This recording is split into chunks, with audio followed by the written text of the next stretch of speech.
మీకు తెలుసా, ఇండియాలో ఆల్మోస్ట్ ప్రతి 4 ప్రెగ్నెంట్ లేడీస్లో ఒకరికి షుగర్ ప్రాబ్లం డిటెక్ట్ అవుతున్నది అని రీసెంట్ స్టడీస్ చెప్తున్నాయి.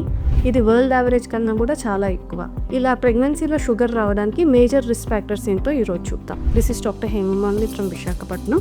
మీకు ప్రీవియస్ ప్రెగ్నెన్సీలో షుగర్ ఉన్నా or previous baby more than 4 kgs వెయిట్తో పుట్టిన, మీ ఫ్యామిలీ హిస్టరీ ఆఫ్ షుగర్ ఉన్నా, అంటే మదర్ ఫాదర్ సిబ్లింగ్స్కి ఎక్కడన్నా షుగర్ ఉన్నా, మీ ఏజ్ మోర్ దెన్ 30 years ఉన్నా, మీరు ఓవర్ వెయిట్ ఉన్నా, ప్రెగ్నెన్సీలో పెరగాల్సిన వెయిట్ కన్నా ఎక్కువ వెయిట్ పెరుగుతూ ఉన్నా, మీకు పీసీఓడి ఉన్నా, బీపీ ఉన్నా, ట్విన్ ప్రెగ్నెన్సీ మీరు ఇప్పుడు క్యారీ చేస్తూ ఉన్నా, మీరు ప్రెగ్నెన్సీకి ముందే ప్రీ డయాబెటిక్గా ఉన్నా, అండ్ బ్యాడ్ ఆబ్స్టిక్ హిస్టరీ అంటే మీకు ప్రీవియస్ ప్రెగ్నెన్సీస్లో రికరెంట్ అబార్షన్స్ కానీ, రీజన్ తెలియకుండా బేబీ పుట్టిన వెంటనే ఆర్ కడుపులో చనిపోవడం లాంటి హిస్టరీ ఏమన్నా ఉంటే మీకు ఈ ప్రెగ్నెన్సీలో షుగర్ ఉండే ఛాన్సెస్ ఎక్కువ ఉంటుంది.